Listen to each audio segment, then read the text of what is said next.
Okay, tunaendelea tena kujifunza namna ya kuandaa ratiba. Hapo tumeashumu ukitoka kwenye clip ile ya kwanza, tunaashumu hapa tayari umesha edit vipindi vyako. Na kumbuka hapo tutapokuwa tunaweka vipindi, tunaweka tu muda wa vipindi, hatuweki break. Break ndio nataka nianze kuelekeza namna ya kuweka break. Wengine wanachanganyaga hapo. Kwa hiyo unaweka tu muda wa vipindi basi. Muda ule wa break unauruka. Wewe utafanyaje? Utaingia wenyewe automatic. Sawa?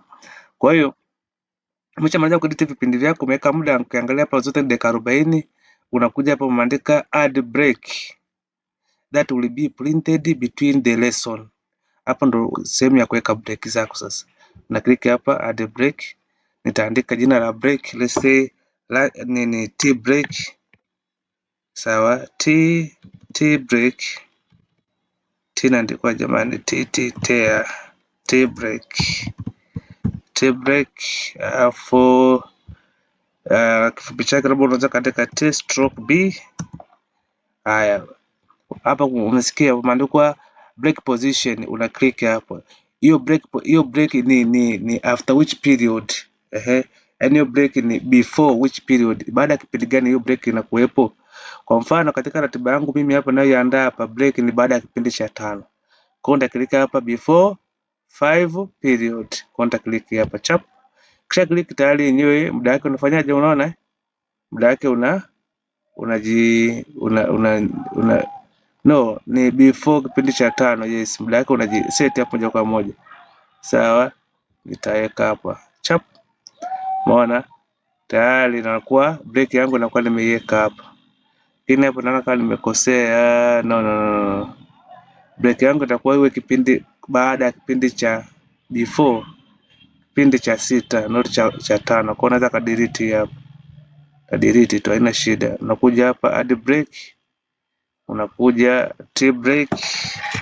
Andika tea break. Hapo naandika T stroke let's say B. Break position ni before kipindi cha 6. Kwa nitaweka hapa. Umeona inakaa kabisa vizuri, saa 5 dakika 20 mpaka saa 5 dakika 50 ndio break. Hapa bandika text for print out. Ni neno gani unataka lionekane katika kuprint? Unakuja hapa unaliandika hilo neno, let's say tea break au break time, wewe mwenyewe. Kwa una click okay. Baada hapo tayari unaona nini break yangu inaonekana hapa na rangi ya kijani, ina dakika 30. Baada hapo una click okay, unaendelea mbele. Okay. Kwa in case kwa mfano umesahau vipindi ni 8 ni 9 badala ya 8, unakuja kutana unaongeza, unarudi tena hapo na edit hicho kipindi ulichokiongeza. Sawa. Baada hapo una click next. Kuna vimaswali unaulizwa hapa. Kama vimaswali hivi hauna uhakika navyo, andika not sure. Kama una uhakika na hilo swali, unaweka jibu husika. Kwa mfano hapa nauliza which word do you use in your school, course or subject? Kwa kama ni course unatumia course, unaandika hapa course. Kama ni subject una click subject. Of course hakina madhara sana haya.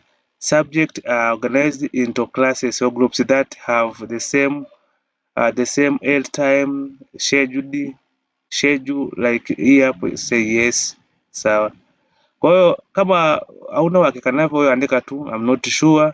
Hamna impact yoyote, yani havina shida, au unaweza click to next. Haya, hapa tumefika sehemu pameandikwa enter subjects. Hapo ni sehemu ya kuweka subjects. Tutaendelea kwenye clip ya 3.